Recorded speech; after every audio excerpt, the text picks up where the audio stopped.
하나님 감사합니다.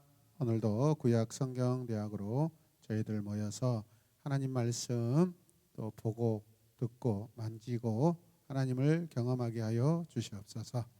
예수님의 이름으로 기도드립니다. 아멘. 자, 오늘은 잠언입니다. 지난 시간부터 이제 우리 시가서에 들어왔습니다. 시가서, 잠언, 시편, 잠언 뭐죠?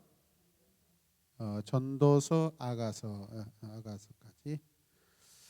자, 서론 가겠습니다. 서론. 자, 서론. 자, 저자 누구죠? 솔로몬. 자, 솔로몬의 잠언이라고 명시되어 있다. 솔로몬의 이름은 잠언에서 3번 등장하고요. 1장에서 9장의 소두인 1장 1절, 10장 1절, 25장 1절에 나오고요. 진짜 그런가요? 다윗의 아들 이스라엘 왕 솔로몬의 잠언이라고 기록되어 있습니다. 자, 두 번째는 솔로몬은 어떤 사람이었다? 지혜자였다. 지혜자. 솔로몬은 지혜를 구했다. 하나님께서 그 간구에 응답하사 지혜를 주셨다. 왜 지혜를 달라고 했죠? 자기 아버지 다윗은 지혜보다는 하나님을 사랑하는 그 열정으로 살았던 아버지죠. 그리고 싸움도 잘하고. 그런 반면에 엄친아였던 우리 솔로몬께서는 나가서 싸울 수는 없으니까, 싸울 그런 어떤 성격이 안 되니까 지혜로 어떻게 통치를 해보려고 지혜를 구했던 것 같습니다. 자, 솔로몬은 3,000가지의 잠언과 1,005편의 1,005편이라고 해야 되는데 노래를 지었다.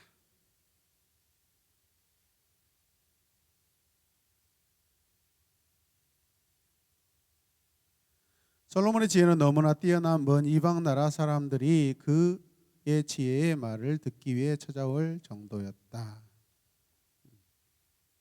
그 다음에 현인들 아굴 르무엘.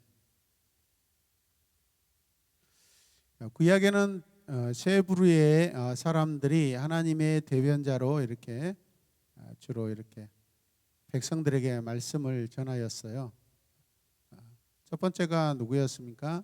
제사장들, 율법을 가르쳤고, 선지자들은 하나님의 말씀과 환상을 전달했고요. 그 다음에 백성 중에 학식이 뛰어난 현인들, 또 장로들, 이 사람들이 백성들에게 지혜를 가르쳤습니다. 구약 성경을 보면 백성과 가까운 사람이 누구죠? 제사장입니다. 제사장. 백성과 가까운 사람들이 제사장입니다. 항상 가까이 있죠. 그러면 하나님과 가까운 사람 누구예요? 선지자예요. 선지자. 그래서 선지서에 보면은 선지자들은 나라가 망한다 그렇게. 그 다음에 너희들 포로로 잡혀간다. 70년 동안 포로로 잡혀가서 돌아올 것이다. 그러니까 너희들 포기하고 그냥 평상시대로 70년 동안 살아라. 그리고 때가 되면은 돌아오게 될 테니까 그냥 일상생활 그대로 해라. 이렇게 선지자는 전하고요. 그러니까 나라가 망한다. 팔려간다. 그래도 돌아올 것이다. 그러니까 그냥 포기하고 기다리래요. 70년 동안 살래요. 근데 제사장들은 어떻게 하게요? 아니다. 나라 망하지 않는다. 백성들 망하지 않는다. 하나님 심판하지 않으신다. 팔려가지 않을 것이다. 자꾸 백성들 입장에서 이야기를 해요. 누구 말이 옳아요? 선지자의 말이 옳죠. 대부분 그 구약의 그 선지서에 보면은 제사장은 백성들 편에 있습니다. 선지자는 하나님 편에 있고. 그래서 이런 부분들을 우리가 잘 이렇게 그 사람들의 위치와 입장 이것들을 잘 파악하면 우리가 성경을 읽는데 더 도움이 될 줄로 믿습니다. 자, 솔로몬의 잠언 1장에서 24장 주전 931년 이전에 기록되었다. 25장에서 29장 히스기야에 의해 약 230년 후에 수집되었다. 히스기야는 주전 715년에서 680년까지 통치했다.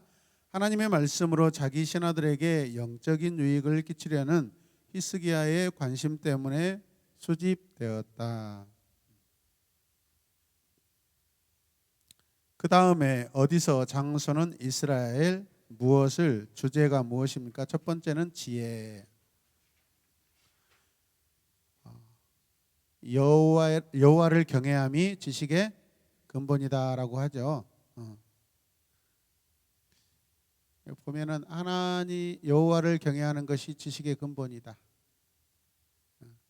하나님의 위엄, 그 능력을 감탄하고 그분 앞에 서는 것이 또 겸손하게 서야 하고 그분을 의지하는 것, 그분을 신뢰하는 것이 지혜이다라는 것이죠. 여호와를 경험하는 것이 지혜의 근본이다. 여호와를 경외하는 것과 지혜는 서로 상호적인 관계를 맺고 있다. 여호와를 경외하는 것이 지혜의 근본이지만 또한 지혜는 여호와를 알고 경외하도록 이끌어 주기 때문이다. 잠언에서 말하는 지혜는 문자 그대로 살아가는 삶의 기술이에요. 생활의 기술, 삶의 기술 그렇게 써놓으십시오. 우리가 매주마다 우리 청소년 주일학교에서 잠언을 주일 날짜별로 계속 읽고 있죠. 선생님들과 학생들이 삶의 기술을 배우는 거예요. 삶의 지혜를 배우는 거예요. 보증 서지 말고 사기당하지 말고 음녀에게 현혹되지 않고 그죠? 어떻게 하면 하나님을 경외함으로 멋진 삶을 살 것인가? 그런 삶의 기술을 인생의 기술을 배우고 있는 것이죠.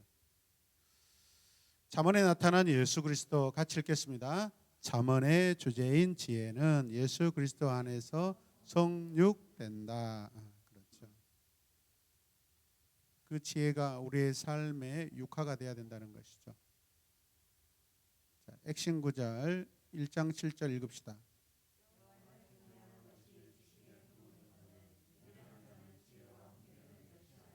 자, 3장 5절에서 6절 너는 마음을 다하여 여호와를 신뢰하고 내 명철을 의지하지 말라. 너는 범사에 그를 인정하라. 그리하면 내 길을 지도하시리라. 아멘. 자, 잠언은 어떻게 기록되었을까요? 자, 히브리시로 또 간단한 우화로 그 다음에 예리한 질문과 대꾸법 다양한 문학 형식을 사용한다. 그 다음에 잠언 10장에서 15장에는 19절을 제외하고 반의 대꾸법을 사용하고 있다. 반의 대꾸법은 짝을 이룬 서로 반대되는 원리들을 병행시킨 형식을 말한다. 잠언 16장에서 22장 16절에서는 모두 동의 대꾸법을 사용하고 있다. 동의 대꾸법은 짝을 이루는 서로 같거나 비슷한 원리들을 병행시킨 형식을 말한다. 왜 이렇게 할까요? 의미를 잘 전달하기 위해서 계속 의미를 더 부각시키죠. 이런 문체를 사용하면 문학적인 기법을 사용하면 그냥 번뜩번뜩 이해가 더 되는 것이죠. 증가시켜주는 거죠. 계속 어떤 점층적인 그런 강조법을 마치 사용하는 것처럼. 그 다음에 왜 기록했을까? 잠언은 인생에 대한 실제적인 이해를 제공해 준다. 구약에서 가장 무슨 책이다? 실제적인 책이다. 완전히 그냥 인생 사는데 그 삶의 교과서잖아요. 어떨 때 어떻게 하라. 언제 어떻게 왜 무엇을 다 여기에 기록하고 있잖아요. 삶의 교과서죠. 그래서 가정에서도 꾸준하게 부모님과 자녀들이 함께 잠언을 읽는 것도 굉장히 중요하다고 생각합니다. 자, 2번 읽어주세요. 일회생활에서 부딪히는 삶의 여러 측면들을 위한 삶의 기술들을 가르쳐준다. 성도들이 하나님과 다른 사람들과의 관계 속에서 어떻게 살아가야 하는지를 안내해주는 지침서이다. 그러니까 잠언은 보면은 이 관계적인 성경이죠. 관계 성경이죠. 관계는 반드시 나와 상대방이 있는 것이죠. 그 관계 안에서 어떻게 인생을 살아갈 것인가, 악인과의 관계를 어떻게 맺고 살 것인가, 선인과의 관계를 어떻게 유지할 것인가, 이런 부분들을 분명하게 말씀하고 있고 기록하고 있다라는 것이죠. 자, 그래서 잠언은 어떻게 읽어야 돼요? 아주 조금씩 천천히 곱씹어 묵상하며 읽어야 한다. 지난주 금요일 날 우리 세상예배교회 이종필 목사님이 어디야? 부산에 함께하는 교회라고, 예전에 제가 한번 교회가 독특하다고 해서 저도 한번 그 교회를 한번 리서치했던 교회 같아요. 야, 목사님 설교하시는데 장난이 아니더라고요. 우리는 잘 못하겠더라고요. 그래서 이 목사님이 페북에 열려놓은 거 보셨죠? 이 교회는 거의 사기 수준이야. 이제 좋게 말하는 거예요. 도저히 따라 살 수 없어요. 웬만한 사람들, 평범한 사람들. 근데 목사님 설교하시는데 어떻게 하시냐면 딱 한번 이야기하시더라고요. 여러분, 말씀을 지근지근 씹어 먹어야 됩니다. 이렇게 설교하시더라고요. 근데 그게 말씀이 맞거든요. 사실은 그잖아요. 말씀을 질근질근 팍팍 씹어서 작사를 내, 입속에서 작사를 내 가지고, 그 이유가 뭐죠? 소화가 잘 되도록 하는 것이. 말씀을 들었는데 그냥 네 아멘 이게 아니라고요. 딱 들어왔을 때 왜 그런가, 하나님의 말씀이 왜 그런가 묵상하는 거죠.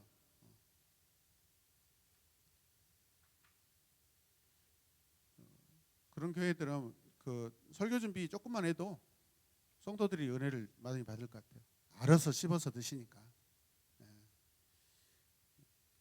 왜 대답이 없으신가? 크게 아멘 했으면 참 얼마나 좋을까요? 한번 탐방 한번 가보면 좋겠어요. 되게 젊은 교회거든요. 저보다 그 나이는 한 살 더 많으시더라고요.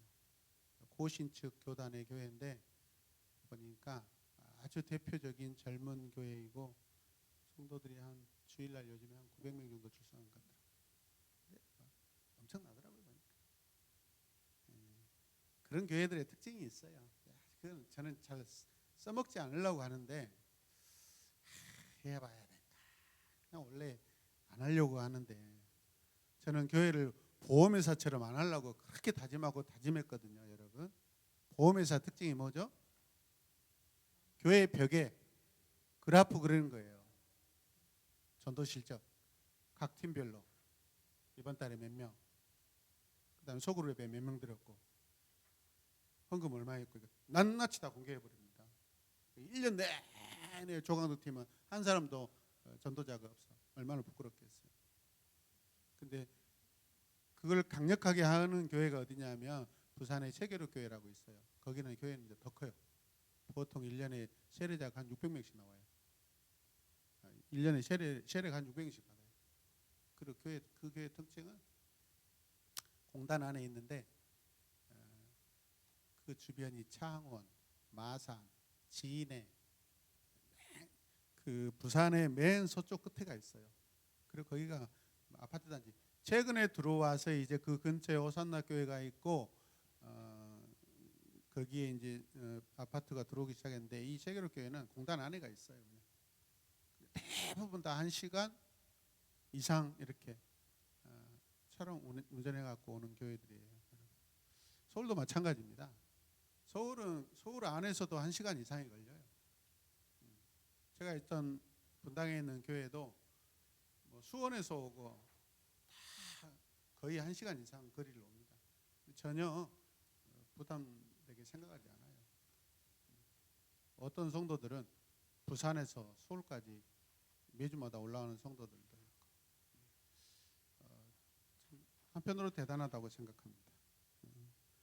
여러분들은 교회가 너무 가깝고 좋죠.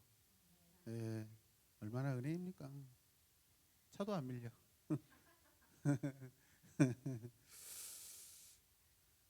잘 들으셔요. 저는 광주, 분당, 서울,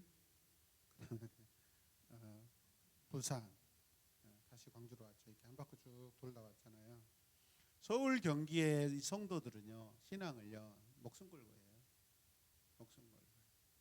우리 광주 지역은 오래전에 복음화가 잘 돼서 전체적으로 이렇게 지역 정서가 누가 집에 전도하러 오면은 막 핍박하고 그럴 정도는 아니에요. 근데 서울 경기는 엄청 심해요, 사실.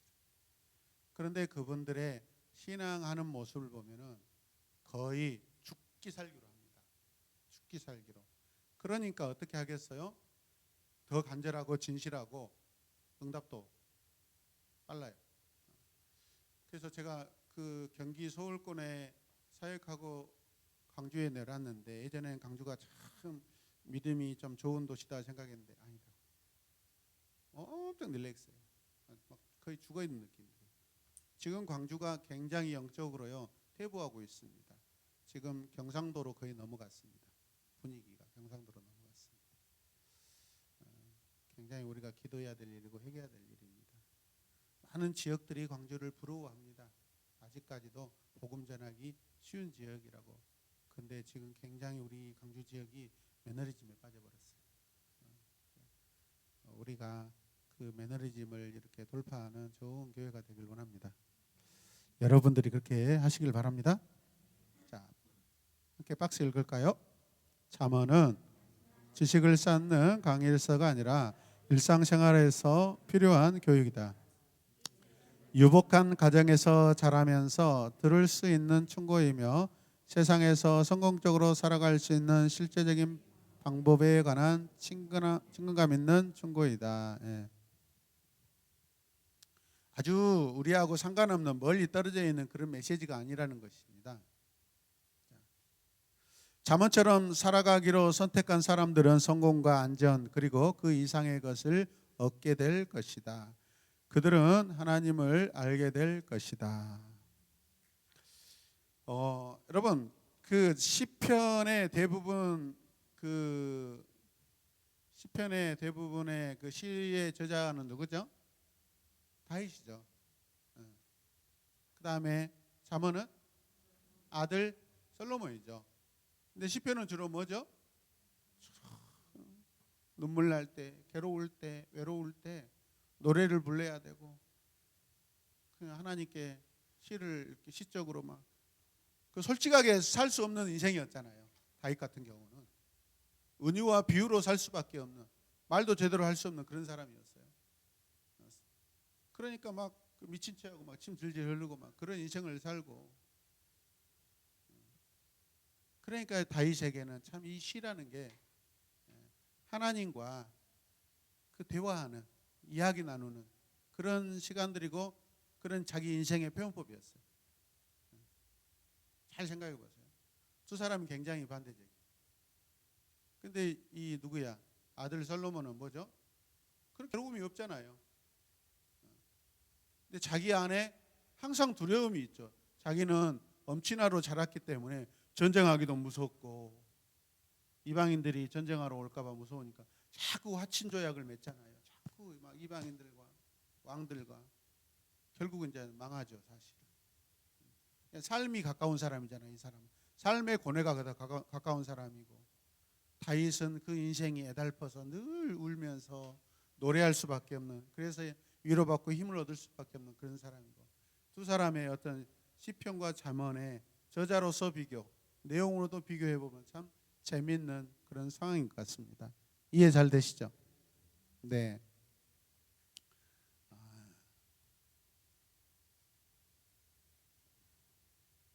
제가 예전에 고등학교 때요 누구를 좋아한 적이 있습니다. 고등학교 때요. 그래서 이 한때는요 그 펜팔 잘 썼거든요. 편지도 잘 쓰고.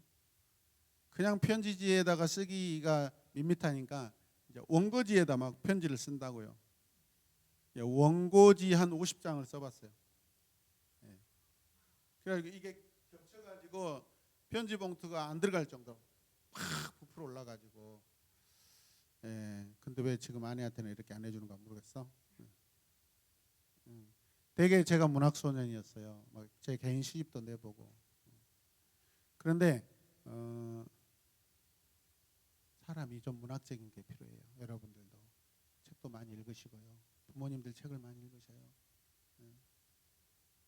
시도 좀 써보시고, 간단한 수필도 좀 써보시고. 필요합니다, 여러분.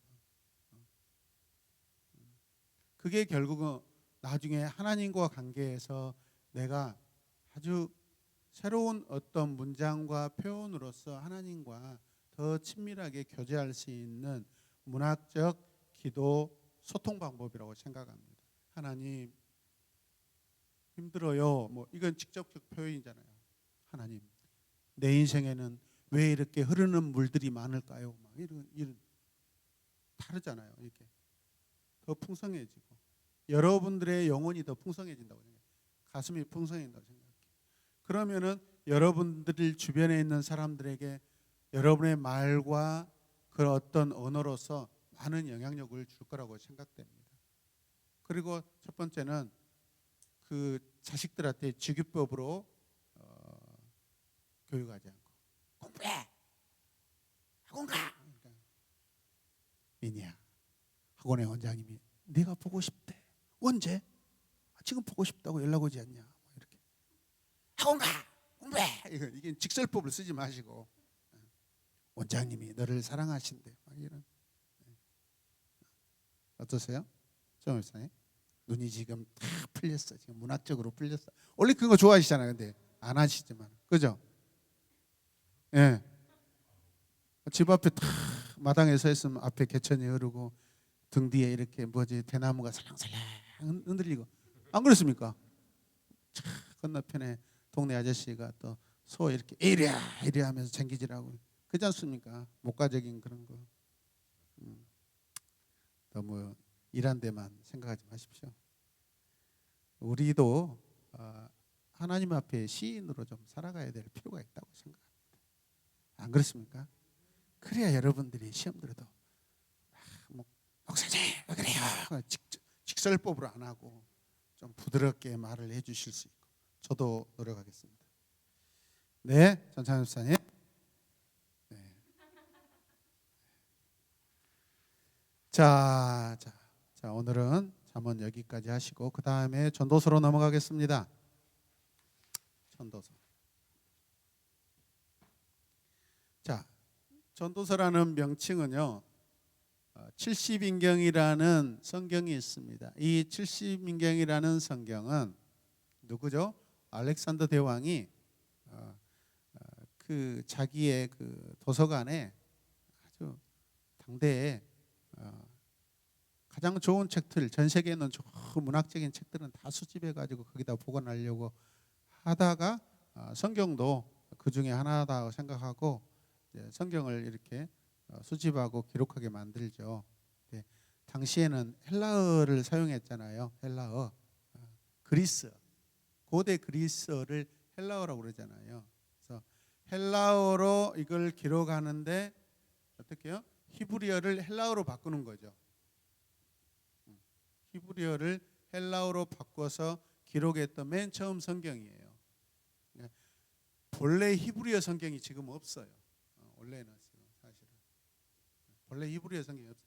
그러니까 지금 우리는 어떻게 해야 돼요? 원서를 보려면 그 70인경 그 헬라어를 가지고 히브리어로 또 이제 또 반대로 또 번역해서 또 우리가 이해를 해야 돼.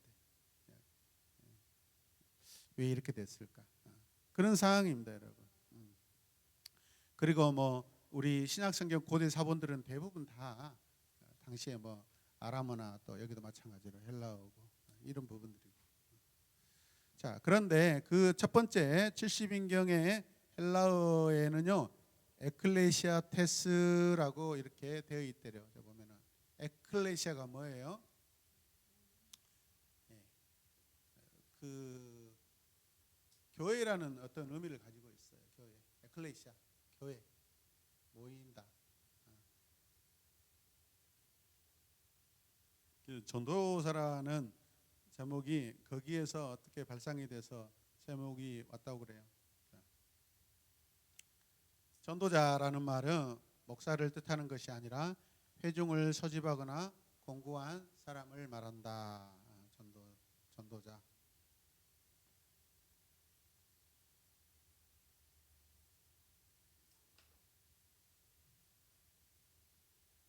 자, 먼저 깨달은 사람이겠죠.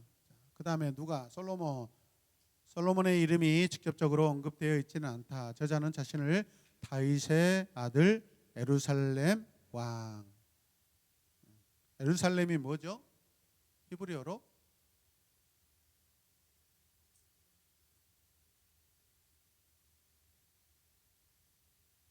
이르 샬롬이에요. 이르 샬롬. 이르라는 것은 성이란 뜻이에요. 성. 이르 성. 여성형이에요. 여성형. 히브리어에서 여성형은 다 성이나 밭이나 그 어머니의 특징이 뭐죠? 자식을 품는 사람이잖아요. 이게 이제 여성형은 하나님의 어떤 그런 속성을 나타내는 거예요. 남성형은 외적인 것이고 여성형은 다 품어줘요. 성은 뭘 품고 있죠? 백성들을 품고 있잖아요. 네. 이르 샬롬. 샬롬은 뭐죠? 평강. 네. 평화의 성이란 뜻이에요. 이 평화는 하나님이 계셔서 나타나는 평화죠. 그곳에 하나님이 계시니까.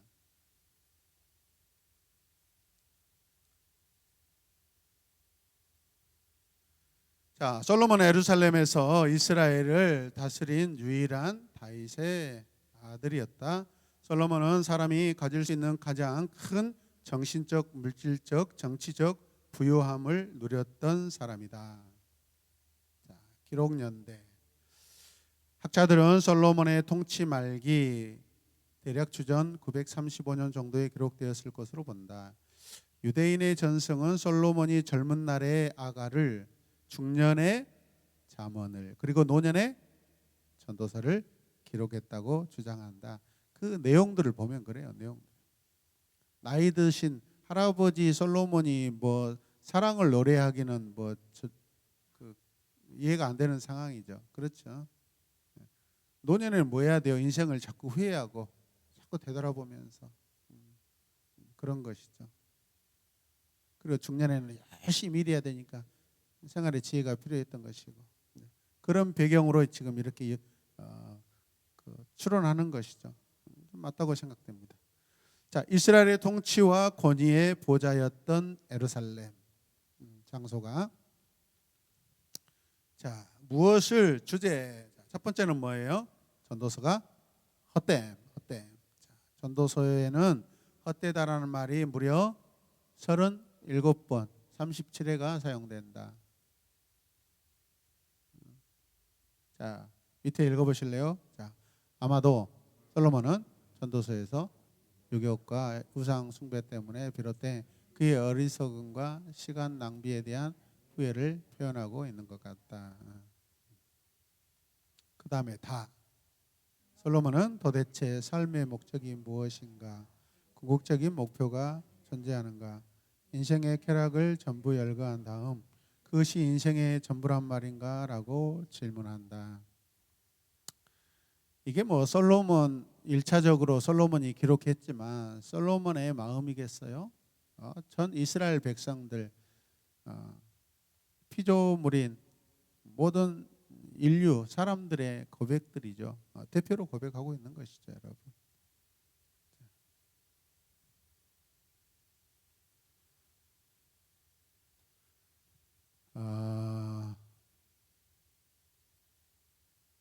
이 전도서를 기록한 솔로몬이 왜 헛되다 그렇게 말할 수 있겠어요? 모든 것을 누려봤기 때문에 헛되다고 말할 수 있는 거예요. 비교가 되는 거예요. 안 해봐서 후회롭다 하지는 않아요. 해봤는데 그게 무익하다라는 거죠, 사실. 아마 우리가 2022년을 지나고 나면은 2023년도에 이 올해를 생각하면 참 허무하고 헛되고 아쉽고 그런 고백을 많이 할 겁니다. 나 작년에 참 잘 살았다라고 고백할 사람들은 그렇게 많지 않을 것입니다. 조금 더 했으면 좋았을 텐데 아쉽다. 그러지 않겠어요, 홍해 집사님? 그죠? 더 뭔가 더 참 하나님 기뻐하시는 일들을 더 하고 참 신앙에 더 좋은 삶을 추구하며 실천하며 살 것인데 아쉽다 아마 그런 고백이 있지 않겠어요? 역시 나 잘 살았어, 나 100점짜리야 뭐 자식 교육 잘 시키고 남편 잘 이렇게 또 내조하고 나 같은 아내가 어디 있어. 그런 사람은 안은미 사모밖에 없습니다. 어제도 그냥 가정의 평화를 위해서 제가 교회로 돌아왔거든요. 그냥 막 더우니까 막 방에 들어갔다가 막 거실 나갔다 하면서 그 사이에 또 이제 저는 또 아내 생각한다고 리모컨 만지다가 또 그걸 왜 만지냐고요. 막 삑삑삑 소리 난다고 잠 닫겠다 해가지고 막 서러워서 또 밖에 나와가지고 교회 올라다가 그냥 오면 더 서러울 것 같아서 독서실에 가 있는 둘째 딸 기다렸다가 편의점에서 음료수 하나 사주고 왔더니 조금 마음이 가라앉히더라고요. 하여튼 아내한테 이렇게 다 안 되면은 자식이라도 바라봐야 됩니다. 양다리 잘 걸쳐야 된다고 생각해. 그런 것입니다. 그런데 그 헛되다고 했을 때 그 고백의 위력이 있잖아요. 사실은 그냥 뭐죠? 저 시골 동네 한 농부가 아이고 헛되다 그러면 뭐 그런갑다 해요. 영향력도 없어. 근데 샬롬 왕, 이스라엘의 왕, 하나님 나라의 왕이 헛되다 했을 때는 뭔가 의미가 더 있지 않겠어요. 그래도 하나님이 세우시고 허락된 왕인데 그래서 더 위력이 있는 것이죠. 그래서 성경으로 채택되지 않겠습니까, 여러분? 여호와라는 그런 단어가 없어도 이거는 하나님 나라 왕이 여호와라는 이름이 등장하지 않고 있지만은 그 삶에서 깨달은 것들을 하나님 나라 삶을 살면서 깨달은 것들을 고백한 정말 좋은 성경이구나라고 그렇게 채택이 된 거죠, 여러분. 이해되십니까? 예. 그래서 우리가 전도서도 많이 읽어야 될 줄로 믿습니다. 읽으면 은혜가 많이 된 책입니다. 읽겠습니다. 하나님을 떠난 상태에서 누리는 권세와 인기와 특권과 쾌락은 허무하고 헛되다. 하나님 자신 외에는 이 세상의 그 어떤 것도 사람의 마음속에 있는 하나님께서 만들어 두신 빈 공간을 채울 수 없다. 우리 조광덕 집사님이 박수 한번 읽어주십시오.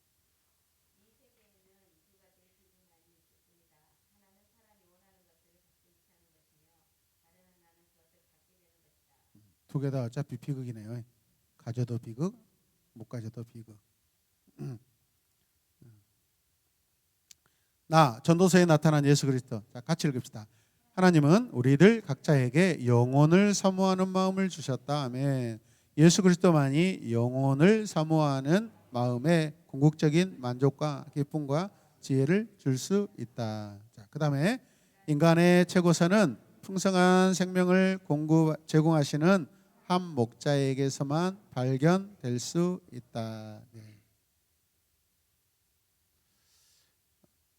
저는 이 말씀이 저에게 참 공감이 됩니다. 가끔 우리 거실에서요 어떤 한 계기로 그 대화가 따닥 이렇게 시작되면요 저는 완전히 코너에 밀리기 시작합니다. 제 여성분이 이구동성으로 저에게 막 쏟아내고 이 조그만 이 막내까지 막 거들떠서요. 하여튼 완전히 제가 열쇠로 밀려요. 그러면서 그들이 하는 소리가 뭐냐면 내 자식들이 아빠는 진짜 교회 안 다니시고 예수님 안 믿었으면 큰일 날 사람이야. 자기들만 아는 사실과 나도 알고 있는 사실을 당연한 사실을 그냥 그 이야기를 왜 할까요? 모든 사람에게는 하나님의 은혜가 필요한 것 같습니다. 필요한 같은 게 아니라 필요하죠. 필요하죠. 당연히 필요하죠. 그래서 고맙다. 아빠를 그렇게 바라봐줘서 고맙다. 그렇습니다. 사실이니까요. 그 다음에 핵심 구절 전도서 12장 1절 2절 읽겠습니다. 너는 청년의 때 너의 창조주를 기억하라고 공고한 날이 이르기 전에 나는 아무 낙이 없다고 할 해들이 가깝기 전에 해와 빛과 달과 별들이 어둡기 전에 비 뒤에 구름이 다시 일어나기 전에 그리하라. 전도서 12장 13절 14절 이래 결국은 다 들었으니 행해하고 그 명령들을 지킬지어다. 이것이 모든 사람의 본분이니라. 하나님은 모든 행위와 모든 은밀한 일을 박스 인생의 목적이 무엇이냐 하는 질문에 대한 답변은 무엇이냐가 아니라 누구냐 하는 것이다. 내 인생에 어떻게 살아야냐보다도 먼저 중요한 것이 뭐죠? 내 인생의 주인이 누구냐. 그게 우리가 먼저 생각해야 될 부분이라는 거죠. 내가 어떻게 사냐, 내 인생의 목적이냐 중요하죠. 그런데 주어가 없는 목적어가 어떻게 존재해요? 그렇잖아요. 기본적으로 문장 완성은 주어가 앞에 있죠. 하나님이 내 인생의 주인이시다. 내 삶의 목적. 하나님이 내 삶의 목적이시다. 저는 청년 때 마을이나 어떤 동네에 가면은 어른들이 그냥 그 뭐지요? 담벼락에 이렇게 양지 바른 담벼락에 앉으셔서 이렇게 멀리 바라보시고 그런 모습이 이해가 안 됐어요. 근데 요즘에 제가 지난번에 그 뭐죠? 장염을 걸린 뒤로요. 몸에 근육이 다 빠져버렸나 봐요. 원래 제가 막 2시간, 3시간, 4시간 운전해도 운전 딱 끝나 내려오면은 아무렇지 않거든요. 근데 운전하고 내려오면 허리를 못 펴. 아이고. 근데 이게 이 선배님이 누구였냐면 아내였어요. 아내. 그래서 아내가 선배님이었는데 내가 아 그래야 그냥 이해를 못했어요.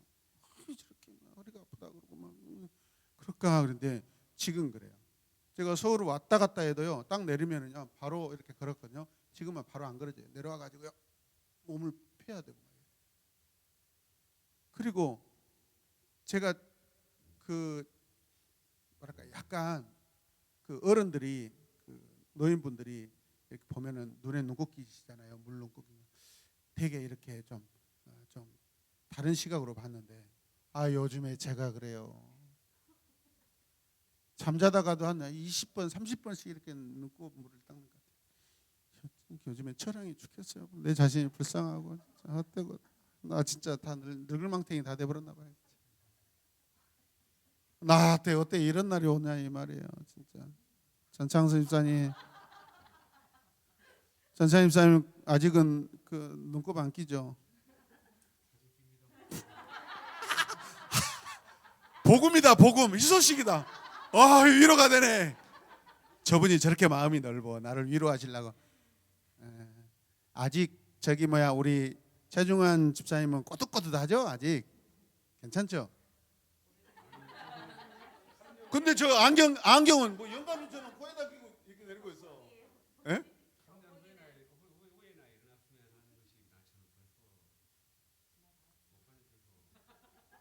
저보다 더 빨리 왔어요 증상이. 주여 아버지.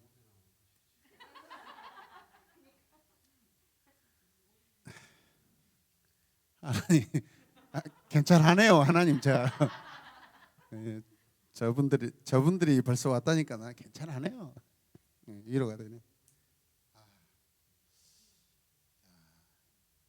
쉬운이 넘어가니까 참. 예? 거기도 넘어가셨잖아요. 여기도 넘어가셨고. 그래서 이게 어른들을 더 이해하게 되는 거예요. 저도 그래요. 예. 제가 그래요. 저기도 그러신다 저기 안 하는데 자기가 이제 그런다고 할지도 몰라요. 온라인 믿음이 좋아서 우리를 위로하려고. 방금 우리가 나눴던 이 이야기가 솔로몬의 실생활이지 않았을까라는 생각도 듭니다. 자,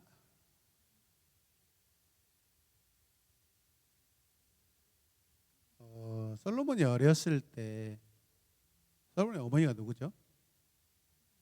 바세바잖아요. 그럼 바세바가 그 어떤 여자였을까요?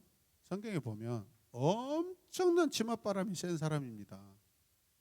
빨리 자기 아들한테 왕권 넘기라고 막 다윗을 졸라대고 뒤에서 얼마나 솔로몬 뒤에서 섭정하고 막 그게 보여요. 그게 보여요.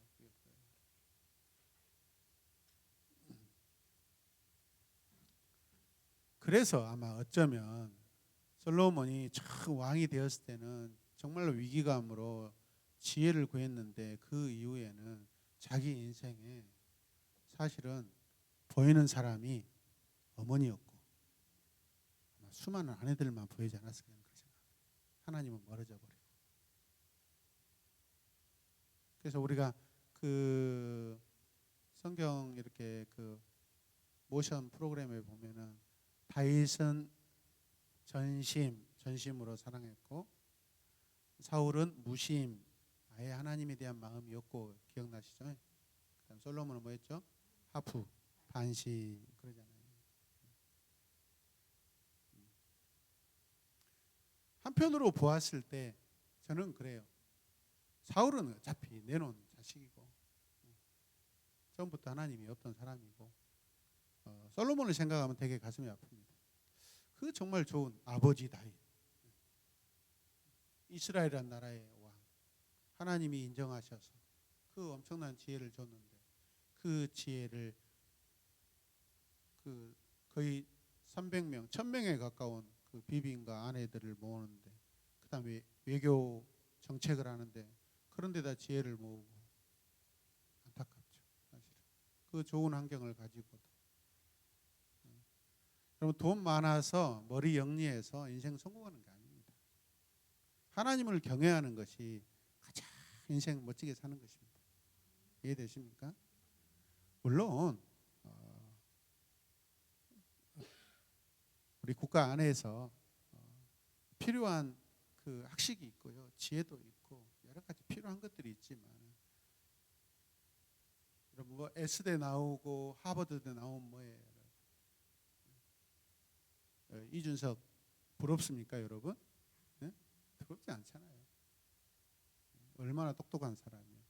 그럼 뭐 한 수 두 수 앞서서 정치 그런 스킬 부려가지고 물론 이번에 뭐 선거 판세가 바뀌어지는 그런 부분도 있긴 하지만 어느 누구도 많은 사람들이 그분 이렇게 진짜 멋있다, 부럽다 그렇게 말하지 않아요.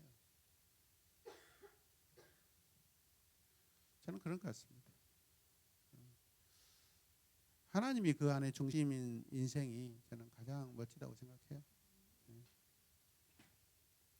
이것은 뭐 다 나중에 하나님 앞에 설 때 판단이 나겠죠. 판결이 나겠죠. 자, 전도서의 3분의 1 이상은 시로 기록되어 있지만 이야기도 포함되어 있다. 시편처럼 전도서도 정해진 하나의 구성 패턴을 발견해내기 어려운 구조이다. 전도서는 해 아래에서의 삶의 의미와 만족을 치열하게 탐구한 결과를 기록한 책인데 해 아래가 29회 사용되었다. 해 아래가 뭔 뜻이죠? 세상에 사는 것. 세상을 의미하는 것. 해 아래라는 표현은 하나님으로부터 멀어진 그리고 내세에 희망이 없는 차원에서의 살아가는 세계를 묘사한다. 정말 그나마 우리 솔로몬이 정말로 마지막에 성공한 게 뭐죠? 인생 마지막에 하나님 붙잡고 깨달은 거죠. 이걸 깨달은 거죠. 인생 후반전을 잘 살았어요. 어쩌면 우리도 그렇죠. 인생 후반전에 하나님을 만난 사람들이 많죠. 전도서는 무신론이나 회의주의라는 답을 주지 않는다. 전도서는 인간의 최고선에 대한 추구는 하나님 안에서 끝나야 한다고 주장한다. 인생의 만족은 이 세상을 넘어서는 시야를 가질 때 발견된다. 전도서의 결론은 선하고 정의롭고 절대 주권을 갖고 계신 하나님을 경외함으로써 삶의 공허함을 극복할 수 있다는 것이다. 여러분, 그래서 신앙은 현실을 추구하지 않습니다. 지극히 현실적인 이상을 추구하고 사는 거예요. 보이지 않는 현실을 우리는 내 눈에 보이는 것처럼 사는 것이 신앙입니다. 허무맹랑한 것이 아니라.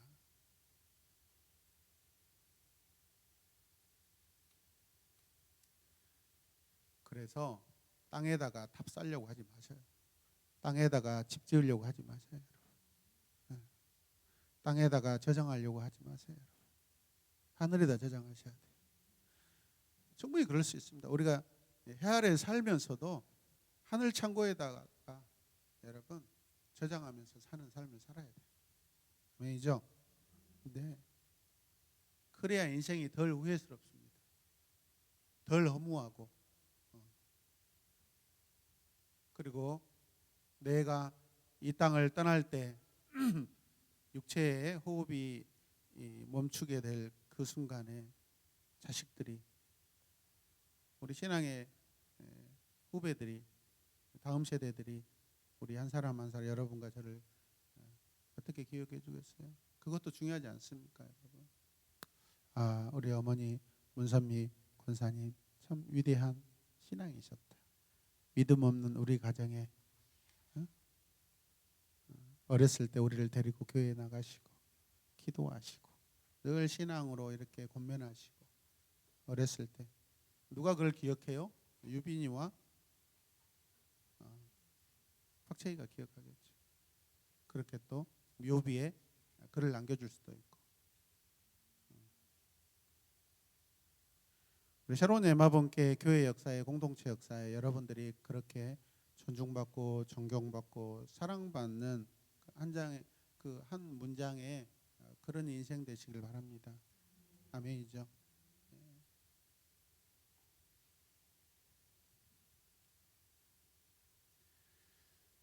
오늘 친구 목사님한테 연락이 와가지고 이런저런 이야기를 하다가 개척한 지 6개월 됐거든요. 우리 강주에서 거의 뭐 5손가락 안에 드는 대형교회 부목사로 청년 때부터 저하고 동갑이니까 청년 때부터 그 교회를 섬겼어요. 청년국장까지 하고요. 전도사도 하고 부목사하고 그러다가 작년에 개척을 했다고요. 엄청난 사람이 따라올 줄 알았죠. 저한테 그러더라고요. 목사님, 나는 12가정이 따라오기를 기도한다고 속으로 웃었어요. 택도 없는 소리 합니다. 그러지 않을 거라고 생각했어요. 억울하잖아요. 저는 9살, 7살 아내하고 개척했는데 내 친구는 12가정을 거느리고 개척을 한다면 얼마나 화가 나고 셈이 나겠어요. 내가 했던 고생도 좀 해봐야 되는데. 교회 개척이 그렇게 시작되는 거 아니거든요. 그잖아요. 그죠? 오늘 성준 형제하고 이야기하는데 특히 우리 홍 목사님 내가 전도사 때 우리 동기 전사님하고 교회를 찾아간 적 있거든요. 그때가 2층 집 알죠? 그리고 목사님 날마다 전도지 뭐 첨단지구 아파트에 전도지 뭐 수만 장을 뿌리셨을 때 그랬다고 저한테 자랑하셨거든요. 어마어마한 뿌렸어요. 그때 제가 2층 교회를 올라가 봤어요. 그 주택 기억나시죠? 자기가 그 교회 처음 다니기 시작했다고 하더라고요. 성진 형제가 나 그 교회 가본 적 있어. 홍 목사님 뵈러. 그걸 우리 어렵게 시작했잖아요. 그래도 저기는 한 명이 더 있었구나. 딸이 한 명이 더 많으니까. 예. 그런데 여러분, 하나님의 뜻에 의해서 우리가 개척되는 것이지 우리 인간의 어떤 계획과 노력으로 개척한 그것은 꽝이에요, 꽝. 그러면서 내년에나 한 3년 해가지고 교회가 붕이 안 되면 접은다고 그래요. 교회가 붕이 안 되면 하나님 뜻이 아니냐 않냐고. 그럼 우리 새로운 교회는 3년 동안 부흥했습니까? 물론 숫자적으로는 꾸준하게 부흥했어요. 근데 우리 에마본 교회는 더 부흥했죠. 옛날에 숫자가 엄청 많을 때도 있었죠. 그래서 제가 그랬어요. 목회를 어떻게 결과로 합니까? 목회는 결과로 하는 게 아니라고. 사람이 많이 모이면 하나님 뜻이고 안 모이면 하나님 뜻 아니고 절대 아니라고. 한 명이 모여도 양육하는 것이고 두 명이 모여도 양육하는 것이고 지금 앞에 주일날 나오는 그 성도가 몇 명일지라도 그 성도를 사랑하고 섬기면서 말씀으로 양육시켜서 교회도 물론 어느 면에 보았을 때는 기업하고 비슷합니다. 이윤이 나타나지 않으면 문 닫는 거예요. 사람들이 끊임없이 개척교회는 대형교회보다 더 많이 왔다 가요. 그런데 여러분 가는 사람보다 남는 사람이 많아야 돼요. 그 남으려면 어떻게 해야 되냐? 양육밖에 없어요.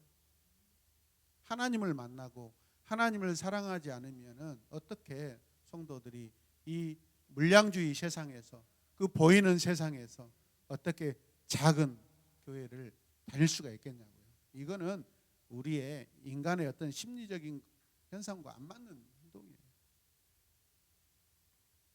그러면서 그런 이야기를 했어요. 제가. 자네도 그 큰 교회에 있었잖아.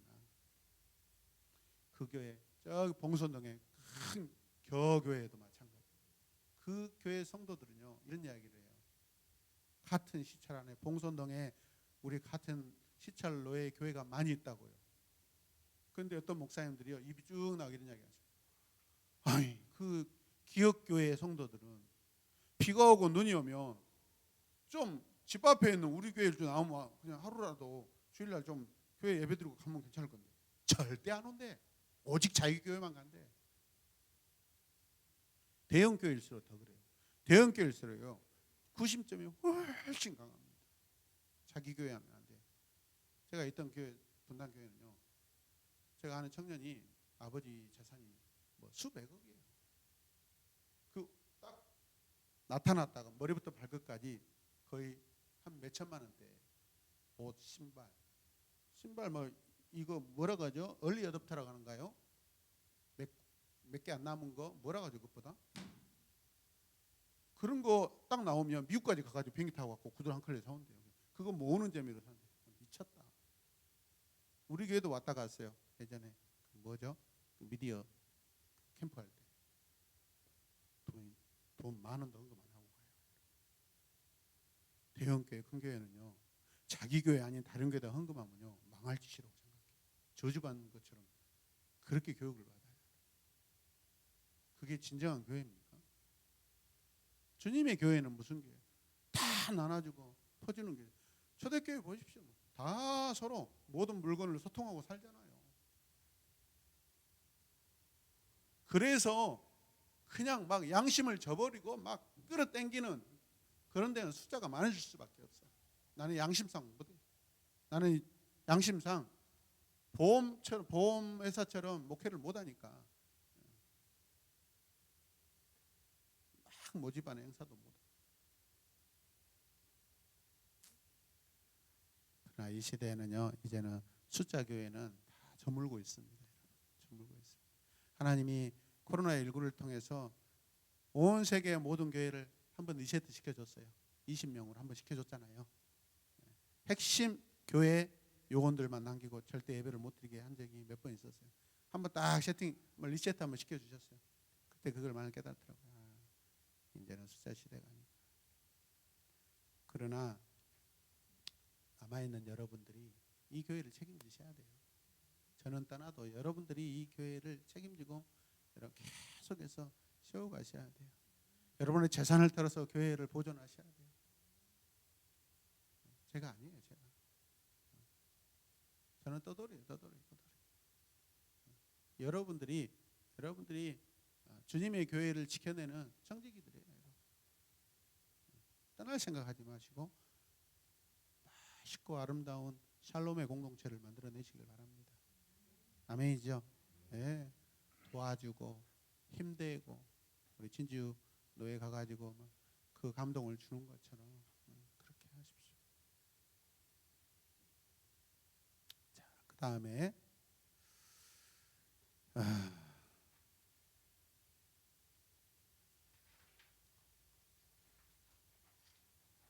아가서 가겠습니다.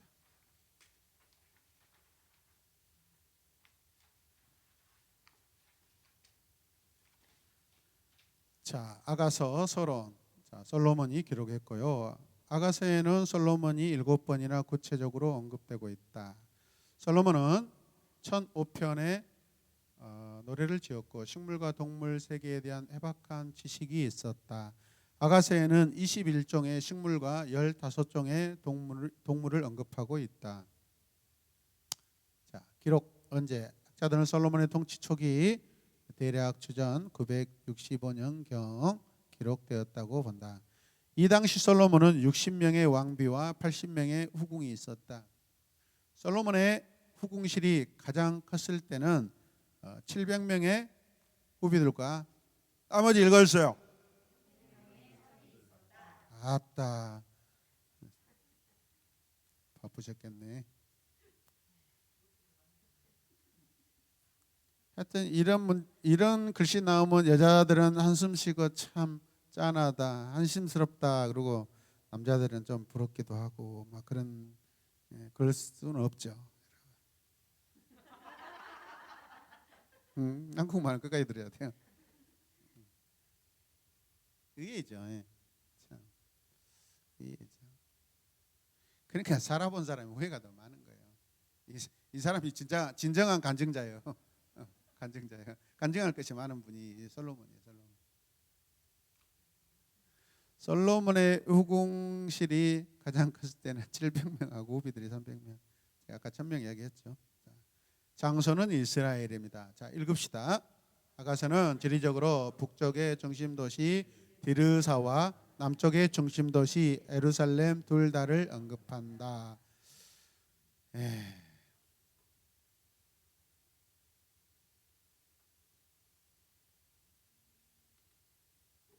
자, 솔로몬 이후 시대에는 사마리아가 북왕국 이스라엘의 수도가 되었다. 여로보암이 이렇게 제1대 왕이 되죠. 자, 아가서는 북쪽 레바논에서부터 남쪽에 이르기까지 15군데의 지명을 언급한다.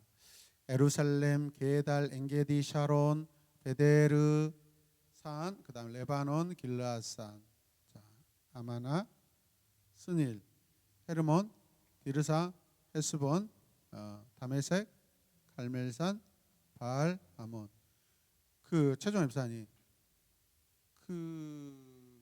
가끔 우리가 그 차 고치러 가면 차 정비소에 리프터 헤스본 리프터라고 되게 있죠. 그죠? 보셨죠? 한번 찾아보세요. 헤스본이 무슨 뜻인가? 자, 사진을 보시면 굉장히 많은 지역들이 언급되고 있어요. 자, 아가서는 주제는 뭘까? 사랑. 자, 함께 읽읍시다. 아가서는 솔로몬이 쓴 사랑의 노래이다. 솔로몬 왕이 술람미 여인, 이 표현은 6장 13절에 한 번만 나오는데, 자, 술람미 여인을 사랑하여 구애하고 결혼하게 되는 것을 노래한다. 부부간의 사랑의 기쁨과 아픔을 묘사한다. 아가서에 나타난 예수 그리스도 한번 읽어볼까요?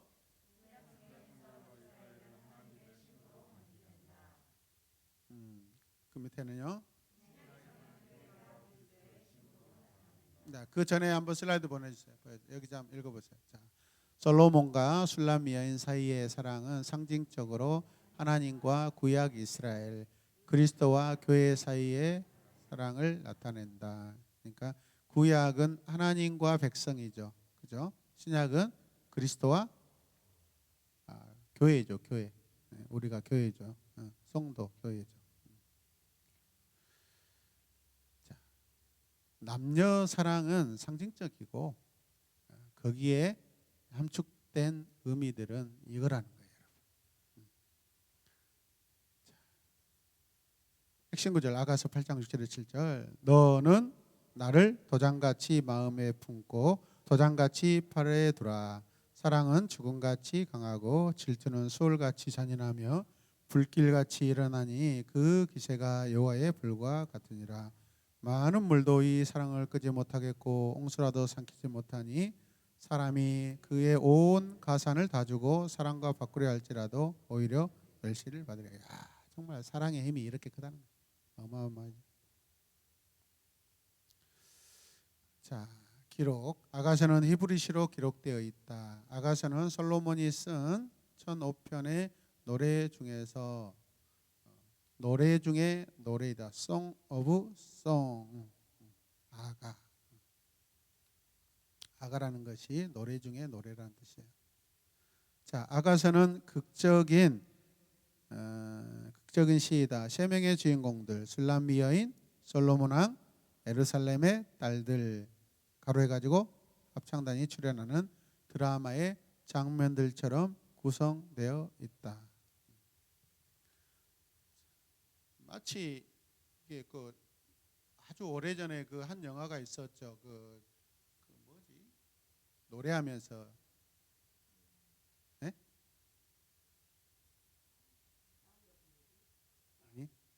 그보다도 최근에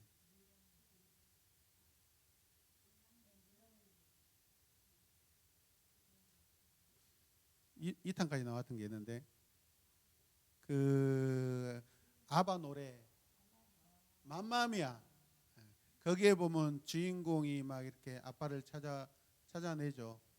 그리고 자기의 사랑을 막 이렇게 또 거기서 만나고 그런 좀 비슷한 그런 희극 같아. 자, 맘마미아. 자, 그다음에 아가서에는 시적 이미지가 풍부하게 나온다. 성경의 다른 곳에서는 사용되지 않는 49개의 단어가 사용되고 있다. 자, 아가서는 인간의 사랑에 대한 적절한 관점을 제공하며 쾌락주의나 금욕주의 같은 양극단을 피하게 해준다. 아가서는 구원 기간과 결혼 후의 사랑의 기쁨을 노래하고 있다. 아가서는 결혼이라는 울타리 안에서 누리는 육체적 아름다움과 성적 관계를 천박하거나 영적이지 않는 것을 치부하거나 멸시하지 말라고 가르친다. 성은 하나님께서 만드신 것이고 그 욕구나 즐거움도 마찬가지다. 그러므로 하나님께서 남편과 아내 사이에 순결한 성적 관계에 대한 지침서를 우리에게 주신다는 것이 이상할 것이 없다. 우리에게 결혼이라는 울타리 안에서 사랑하는 법을 가르치시려고 이 노래를 기록해 주셨다. 자, 박스 읽을까요? 아가서의 주제는 에덴 동산의 원초적 사랑으로 거슬러 올라간다. 그곳에서 남자와 여자는 벌거벗었으나 부끄러워하지 않았다. 수치심도 죄의식도 없었다. 하나님이 그들의 사랑에 미소 지으며 굽어보실 뿐이다. 네. 하나님 관점에서 솔로몬 왕이 술람미 여인을 바라볼 때 그것이 여호와 하나님께서 이스라엘 백성들을 바라보았을 때 그 모든 백성들의 머리부터 온 몸의 신체 일부까지 다 아름답게 표현하잖아요. 아주 세세하게 표현하고 사랑스럽고 윤기가 나고 엄청나게 표현을 하잖아요. 정말 그만큼 사랑스럽다는 거죠. 그런 의미도 함께 우리가 깨달아야 될 것입니다. 자, 그런데 이 아가서는 교회의 역사 첫 300년 동안 정경 논쟁이 가장 심했던 책이다라는 것이죠. 왜 그러겠어요? 뭐 그 안에 막 술람미 여인의 유방은 담스럽고 뭐 콧대는 입술은 뭐 어쩌고 이게 뭐 성경에 어떻게 이런 그 표현이 들어있는 것을 어떻게 성경이라고 할 수 있는가? 이런 논쟁 때문에 가장 거의 늦게 이렇게 이렇게 전경에 들어왔던 그런 이유 중에 하나죠. 그런데 이걸 묵상해보고 기록자가 누구인가? 이게 진짜 솔로몬이 어떤 여인과 하는 사랑인가? 아니죠.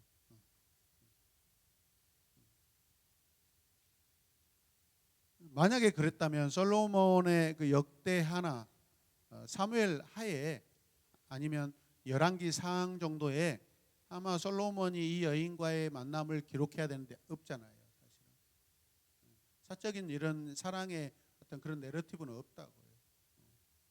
그러면 하나님께서 은유적으로 결국은 기록하게 하신 진짜 엄청난 사랑의 성경이 아닌가라고 이제 그렇게 판단되어서 정경에 들어오게 된 것이 결국은 나중에 기도하면서 의견 일치를 보고. 자, 그래서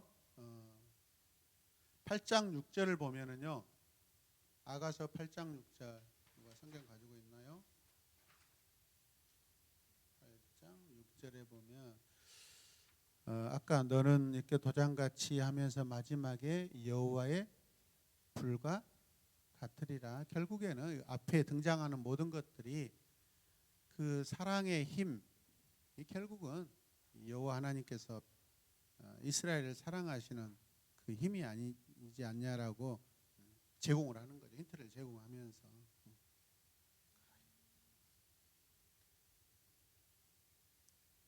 그리고 여러 신구약 성경에 보면 아가서를 인용하는 구절들이 거의 없어요. 거의 없어요. 이 말씀이 왜 권위가 있나? 이 말씀이 사실인가 아니면 실제인가 아닌가? 가장 큰 권위를 둔 게 뭐예요? 예수님께서 인정하시냐 안 하시냐거든요. 예수님께서 많은 성경 구절, 구약 성경을 인용하시는데 예수님이 아가서를 인용을 안 하셨다는 이야기죠. 뭐 안에서 성경이 아니었을 때 그런 뜻이 아니라 그만큼 이 정경으로 들어오는데 아주 어려운 고난을 겪은 성경이라는 거예요.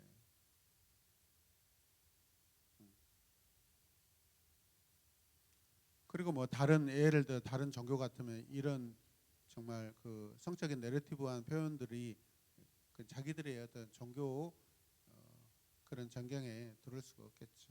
성경은 또 이렇게 또 허락하는 걸 보면 하나님이 뜻하신 그 저자의 의도를 간파한 거죠. 성경학자들이. 이해되시죠? 예. 자, 오늘 여기까지 하겠습니다. 여기까지 하고요. 한번 여러분 정리 좀 하겠습니다. 하면서 오늘 강의 중에서 여러분들이 함께 나누었던 것 중에서 좋았던 것을 한번 고백하도록 하겠습니다. 자, 바로 가겠습니다, 여러분.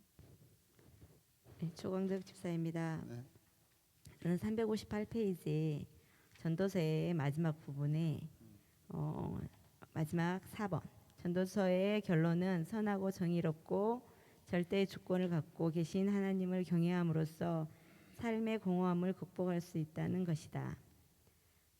솔로몬이 인생을 어떻게 보면 너무나 멋있게 살았지만 그도 그 공허함이 있었다고, 마지막 하나님을 바라보면서 자기의 삶이 헛되었다고, 하나님이 없는 삶은 헛된 삶이라고 말했듯이 저도 또한 그동안 살면서 정말 헛된 삶을 많이 살아나서 이 전도서에 굉장히 공감을 하는 편이고요. 그리고 이제 와서 신앙 안에서 이 신앙생활이라는 게 신앙생활이 정말 현실적이고 정말 이 신앙생활이 지금이 하나님 나라 가는 그때까지 이어진다는 것을 알기 때문에 지금은 하나님이 저 안에서는 100%라고 인정을 하면서 믿음 생활을 하려고 하나님 뜻대로 살고 싶다라는 의미로 열심히 살고 있습니다. 아멘. 전도서 마지막 장 마지막 부분 세 구절을 보면은요. 12장 마지막 세 구절 중에 12절을 제가 말씀드릴게요. 내 아들아 또 이것들로부터 경계를 받으라. 많은 책들을 짓는 것은 끝이 없고 많이 공부하는 것은 몸을 피곤하게 하느니라. 공부하지 말래요. 일의 결국은 다 들었으니 너희들이 다 아는 거 아니냐. 이제 하나님을 경외하고 그의 명령을 지킬지어다. 다음 세대를 잘 세우고 있어요. 예. 이게 정신이 번쩍 든 거죠. 이제 마지막 남기는 건 뭐예요? 자기가 인생 아버지 그 위대한 이스라엘의 가장 최고의 왕 성군 다윗을 아들로 태어났지만은 거기에 걸맞게 살지 못했는데 그걸 정확하게 자기 자신을 바라보고 있는 거죠. 멋져요. 이런 부분들이 참 솔직하고. 그래서 마지막 절 14절 하나님은 모든 행위와 모든 은밀한 일을 선악간에 판단하시다. 누구 일을? 자기 일을 판단한다. 진짜 솔직하게 고백하고 있는 거예요. 그래서 이거 마땅히 성경에 들어와도 된다라고 판단 내리십니다. 그다음에 장미희 집사입니다. 352쪽에 핵심 구절 2번 잠언 3장 5절 10절 말씀인데요. 너는 마음을 다하여 여호와를 신뢰하고 내 명절을 의지하지 말라. 너는 범사에 그를 인정하라. 그리하면 내 길을 지도하시리라. 더 주님을 의지하며 더 단단하게 기도하며 또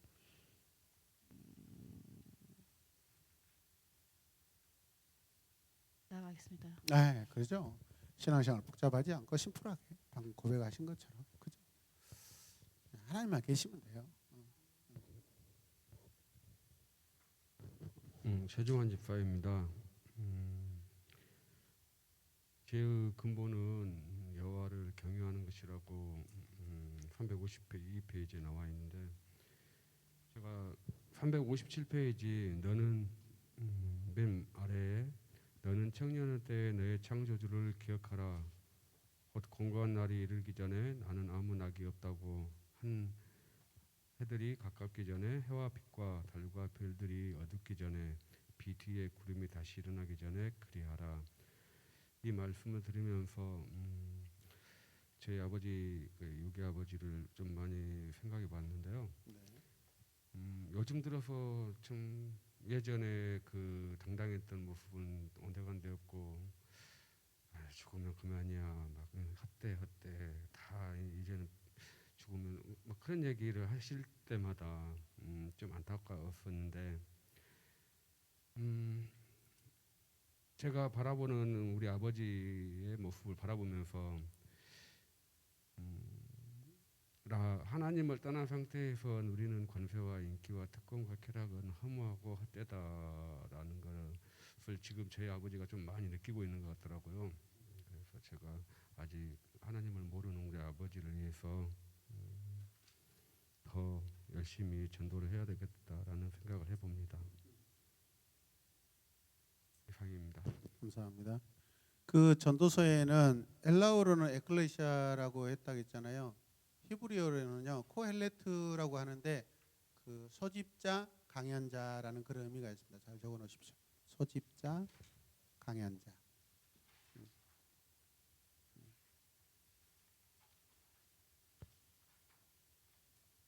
코헬레트.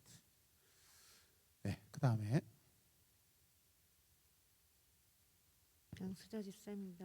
네. 저는 358페이지 전도서 12장 13절에서 14절 말씀.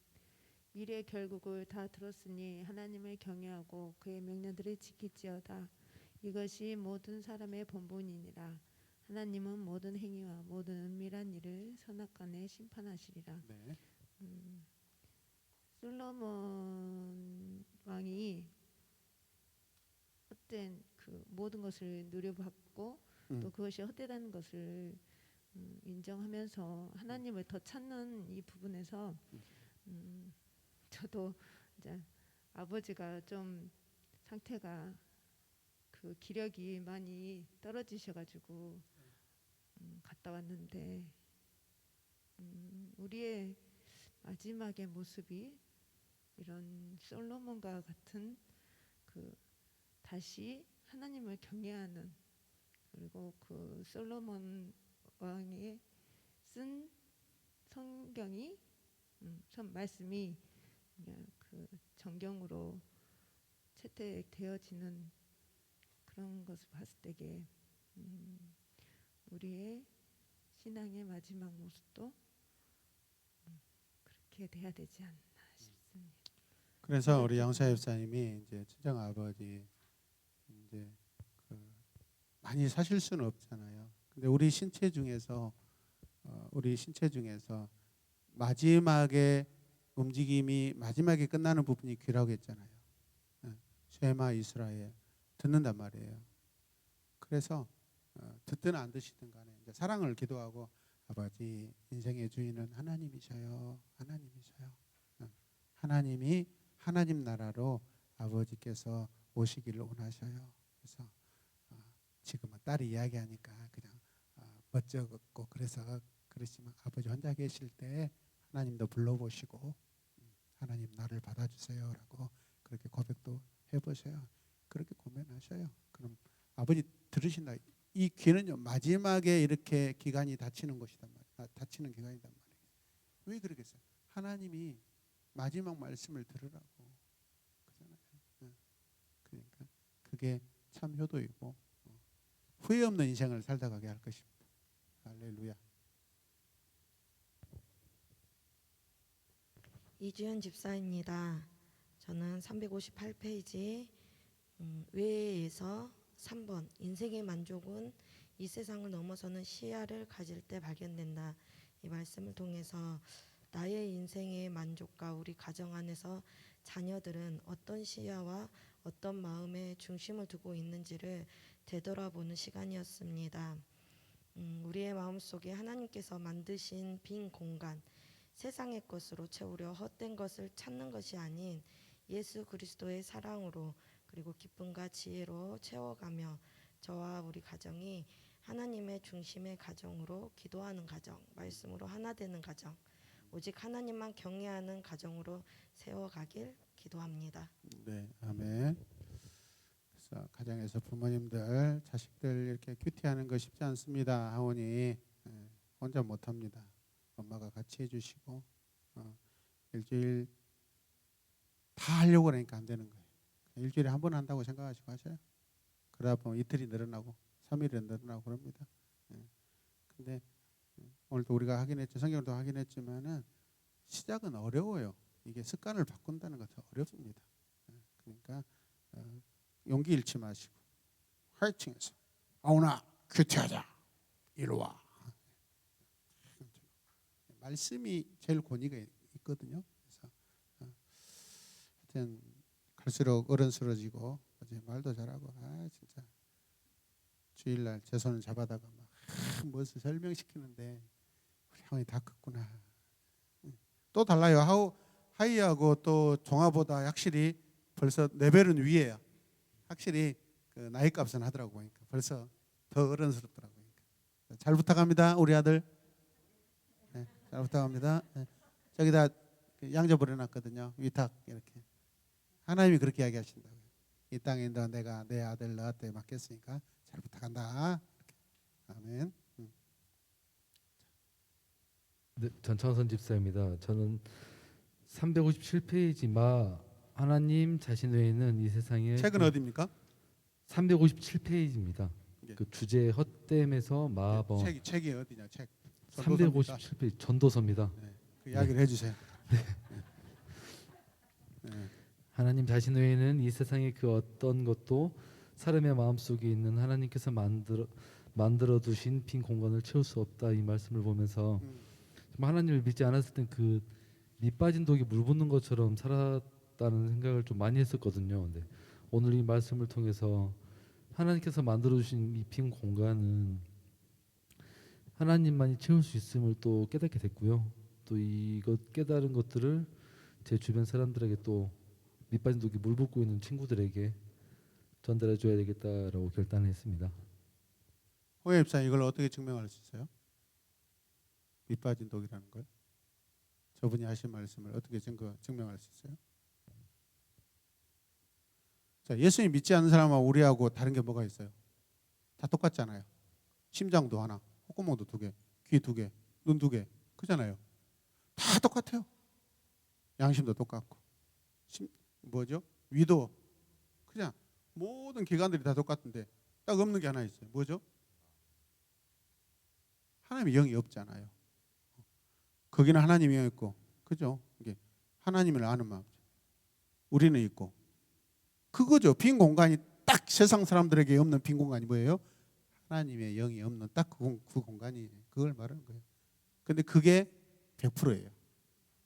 우리가 99%고 하나님의 영이 1%가 아니라 그게 100%예요. 그게 100%. 어떻게 보면 하나님의 영이 99%고 우리 육체가 1%라고 볼 수도 있고 100%를 완성시키시기 위해서 그분이 전적으로 주권으로 계시고 딱 하나는 우리 육체 그분이 계심으로써 전체가 100이 되게끔 또 하시기도 하고 아니면 100인데 우리 나머지를 그 100에다가 초청하셔서 진짜 완전한 100을 만들어주신 거죠. 그 생각 번뜩 들어요. 그 빈 공간은 하나님의 영이 있냐 없냐 그것으로 공간이 비어있냐 안 비어있냐 그렇죠? 우리는 지금 그 빈 공간을 채운 사람들이잖아요. 이해되십니까? 여러분? 예.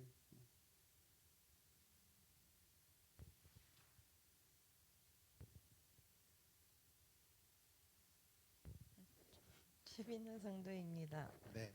저는 전도서에서 357페이지의 그 주제에서 다 보면 솔로몬은 도대체 삶의 목적은 무엇인가, 궁극적인 목표가 존재하는가, 인생의 쾌락을 전부 열거한 다음 그것이 인생의 전부란 말인가라고 질문한다.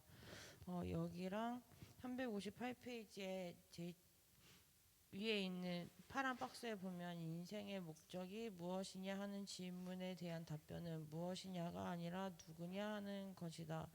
이걸 보면서 솔로몬이 이제 잠언 같은 경우에는 솔로몬의 지혜를 배우는 성경이라고 저는 이제 어렸을 때부터 많이 배워오고 이제 많이 쓰기도 하고 이제 그런 걸로 기도를 많이 했었는데 결국에는 솔로몬이 그렇게 1,000번째를 드리면서까지 하나님께 지혜를 구하고 얻고 하나님이 이제 칭찬해 주면서 이제 부와 명성을 모든 걸 다 얻게 하셨음에도 불구하고 나중에는 이제 타락을 하고 하나님을 떠나는 삶을 살면서 자신 노년에 전도서를 쓰면서 자신의 이제 하나님을 떠났던 삶이 무익하고 허망하고 허무하다. 나 인생이 내가 주인이어서 그렇게 험한 삶을 사는 게 내 인생의 목적이 아니라 하나님을 섬기고 경외하는 것이 가장 인생의 중요한 목적이다. 이거를 좀 다시 한번 생각을 하게 되고 나의 삶이 정말 하나님을 얼마나 경외를 하면서 사는가. 나의 삶이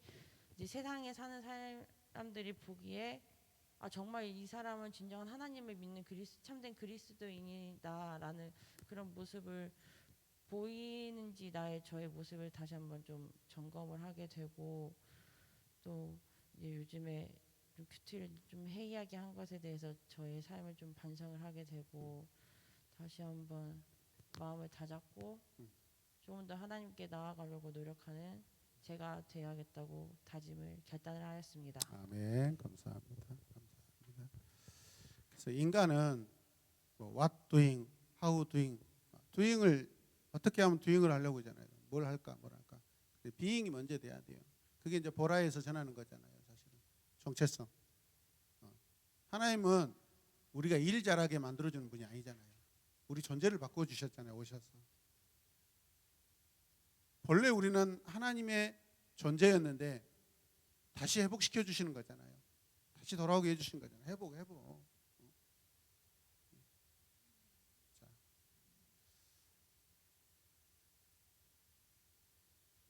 네. 다음. 네, 민규화 집사입니다. 저도 358페이지 위에 인생 네모 박스에 인생의 목적이 무엇이냐 하는 물음에 대한 답변은 무엇이냐가 아니라 누구냐 하는 것이다 라는 이 말씀을 다시 한번 묵상하게 되면서 이 솔로몬이 고백한 결국에는 인생의 결국에는 모든 것이 다 헛되고 하나님의 그 주권을 인정하는 것, 그것이 내가 살아가야 할 목적이 되어야 된다라는 이 말을 들으면서 최근에 이제 저희 교육 중에 지랄 총량의 법칙이라는 나의 인생에 있어서 어느 한 부분에서는 지알하는 그 시기가 있다. 누구든 어떤 인생이든 그게 있다라고 이렇게 하면서 그래 나는 그 시기를 이미 다 지났어. 그리고 이 솔로몬처럼 모든 것이 세상의 모든 것은 다 헛되고 헛된 것들을 다 깨달았고 하나님의 그 주권을 인정하며 내가 하나님의 나라를 이뤄가는 것이 나의 삶의 목적이 되어야 된다라고 깨닫고 그렇게 살아가고 있는데 그러면 내 자녀들은 어떠한가? 라는 생각을 하면서 그들도 분명히 인생에 있어서 그러한 그 시기들이 분명히 있을 텐데 그러한 것들을 어떻게 그럼 내가 그거를 지켜보면서 어떻게 인도해 나갈까라는 그런 고민들을 좀 했었는데 오늘 말씀을 보면서 그런 것 같아. 다시금 깨닫는 것은 내가 세상의 어떠한 것들을 어떠한 뭐 지식이라든지 뭐 이런 금방 이야기했던 이런 뭐 제할 총량의 법칙이 이렇게 존재한다라는 것이 있다 할지라도 내가 하나님 안에서 그리고 내가 내 자녀를 하나님 중심으로 정말로 잘 양육을 하고 혹여 그러한 길을 내 자녀들이 갈지라도 내가 그들을 뭐 정죄하거나 뭐 이렇게 하기보다는 내가 또 먼저 대본 자로서 그래도 그 안에 하나님께서 그들에게 가지고 있는 그 하나님을 향한 사랑과 오늘 그 아가서에서 그 아가서의 그 내용이 그러한 뭐 이렇게 외설적이고 이런 내용들로 못했지만은 이것이 결국에는 하나님과 구약 이스라엘 백성들과 그리고 그리스도와 교회 사이의 그 사랑을 나타낸 것처럼 우리 내 자녀들 그리고 우리 지금 우리 공동체 안에 모든 자녀들의 삶이 그러한 삶으로 되어지겠다라는 그리고 우리가 더 기도함으로 그렇게 이끌어 줘야겠다라는 그런 생각들을 하게 되었습니다. 그리고 또 번외로 이 솔로몬의 마지막 이 고백을 보면서 저희 아빠가 번뜩 생각이 나더라고요. 저희 아빠가 하나님을 알고 하나님의 존재도 알지만 지금은 본인의 잘난 맛에 살아가고 또 있고 그렇게 하지만은 결국에는 이분이 그 마지막의 때에 딱 그 마지막의 때에는 하나님을 인정하고 돌아가시면서 또 마지막을 또 이렇게 아름답게 장식하지 않을까라는 생각을 저는 늘 하고 있거든요. 네. 주여 민판구 성도가 마지막 날에 잘하게 하소서. 그 늘 그런 마음이 있지만은 그래도 그 마지막에 그 고백하는 것보다 그 전에 고백하면 참 얼마나 좋을까라는 생각을 했는데 최근에 이 지율이가 학교에서 뭘 썼는데 그 할아버지한테 썼는데 그 뭐야 하나님이 세상을 이처럼 사랑하사 독생자를 주셨으니 이는 그를 믿는 자마다 그 구절을 이렇게 정확하게는 아닌데 그 구절을 쓰면서 할아버지한테 편지를 썼다고 이걸 가지고 왔더라고요. 지율아 이걸 왜 썼어 그랬더니 그냥 할아버지 생각나니까 이게 생각났다라고 하면서 썼다더라고요. 그러니까 오늘 또 그것이 또 불현듯 생각나면서 우리 민자판자 기자 되시는 이 아버님을 위하여서 더 기도해야겠다. 더 기도하라고 하는 그런 좀 메시지인 것 같다라는 생각을 하게 되었습니다. 네.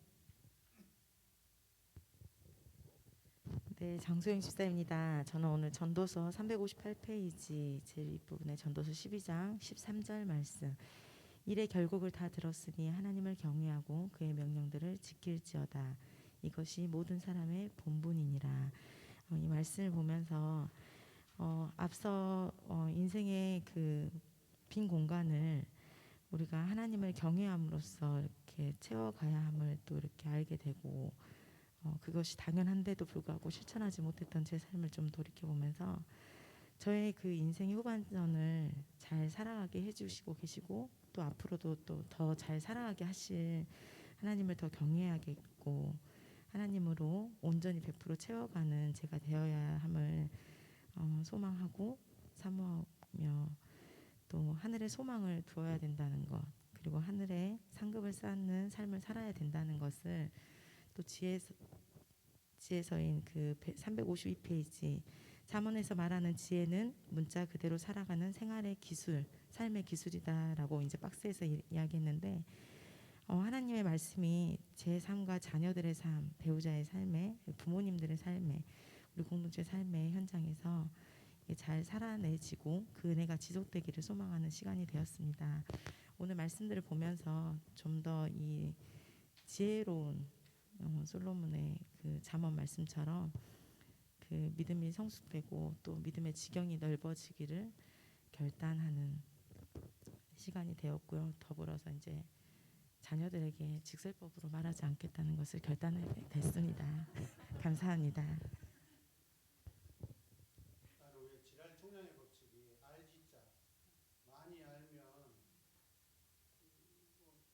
이거 하나님 죄를 많이 알면 총량으로 잘 살 것이고 죄를 모르면 알지자가 없으면 누구나 살 것이다. 그렇게 들려 있는 지랄.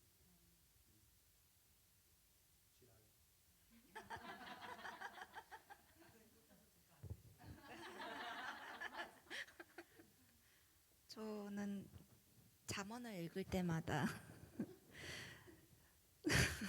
잠언을 읽을 때마다 사실 조금 어려운 부분들이 있어요.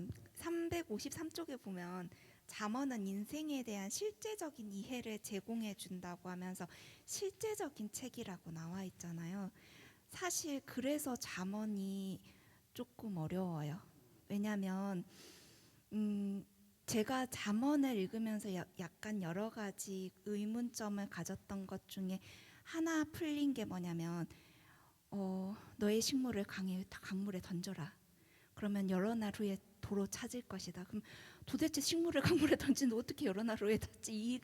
이게 되게 궁금했거든요. 근데 이거에 대해 이 이야기가 왜 이렇게 됐는지에 대해서 이스라엘의 그 구전되는 이야기를 알고 나서 그러면 식물에 던지는 그 어떤 사람이 계속 그 자기 집에 음식물을 이렇게 강물에 던졌대 주머니에 담아가지고 근데 어느 날 갑자기 그 나라의 왕이 오더니 자기한테 상을 준 거예요.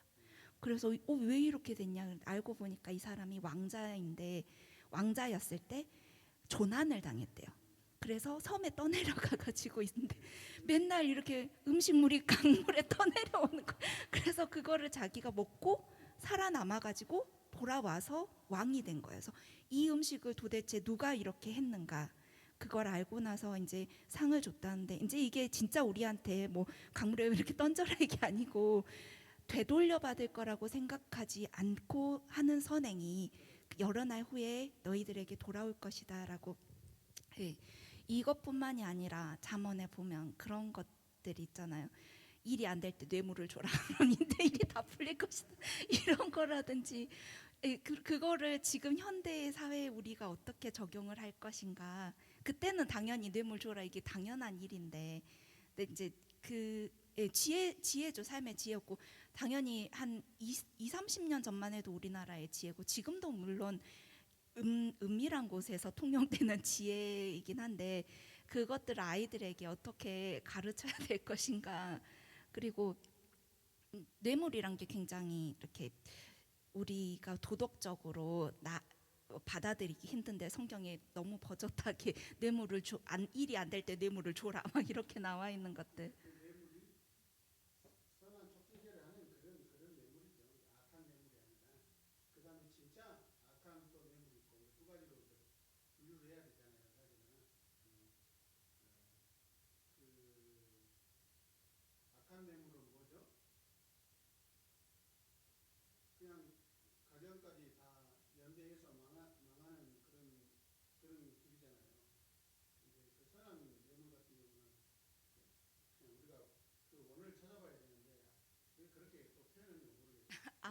아무튼 그렇게 너무 이렇게 직접적으로 돼 있어서 아이들과 읽을 때 한 번쯤은 이렇게 아이들에게 짚어줘야 되지 않을까. 예를 들어서 자녀를 때려라, 뭐 아무리 때려도 안 죽는다, 뭐 이런 거라든지. 그 아동 학대인데 뭐 아니, 그리고 미련한 자를 때려라, 뭐 이런, 걔네들이 지혜를 얻을 것이면 이거 이런 거 장애인한테 뭐 이런 것도 좀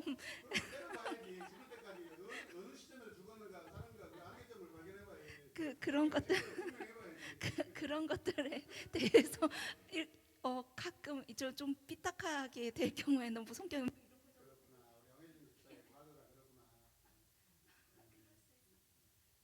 네, 그렇습니다. 그래서 잠언을 읽을 때 가끔은 한 번쯤 멈춰서 이렇게 의문이 나는 부분이 있는지 이야기를 해보고, 또 그런 부분들이 생겼을 때 또 더 깊이 알아보고, 이게 실제적인 거기 때문에 우리 삶에서 정말 실제적으로 적용할 수 있는 부분이 어떤 것인가. 사실 저는 그 음식을 던져라는 그 말씀이 저한테 굉장히 실제적으로 다가왔거든요. 저는 아주 의문을 가지고 있었는데 이 의문이 풀리고 나서 제 삶에 어떤 말씀의 지표 같은 게 돼서 참 그렇게 의문이 생길 때 풀어봐야 될 것 같다는 생각을 했습니다.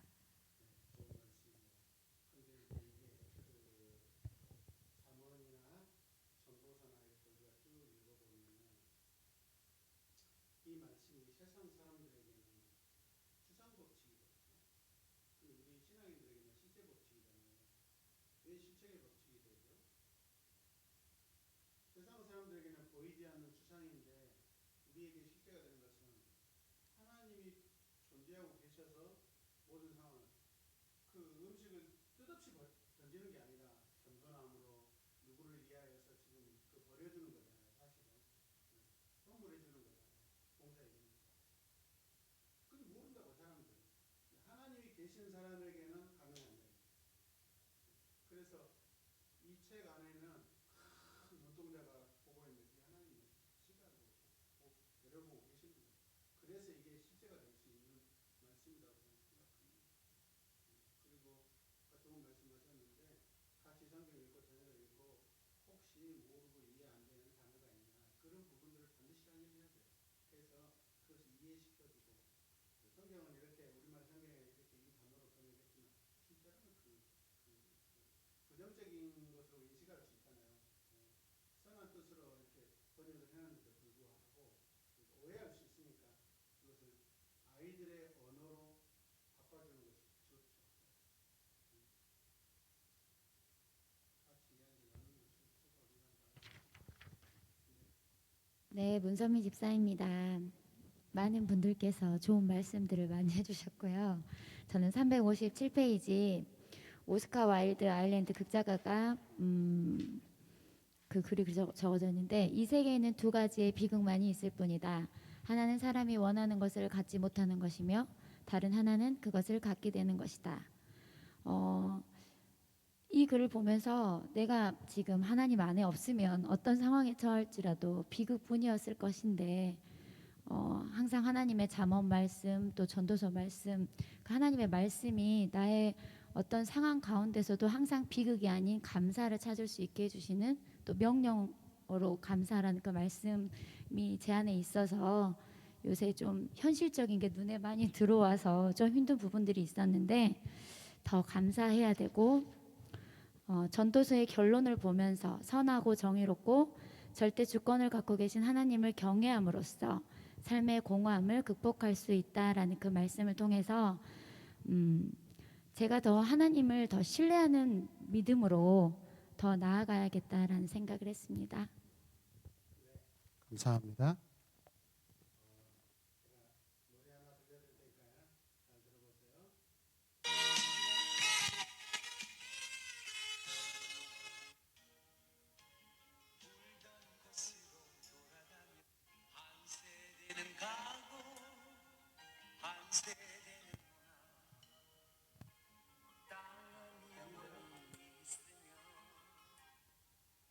어렸을 때 나온 노래예요.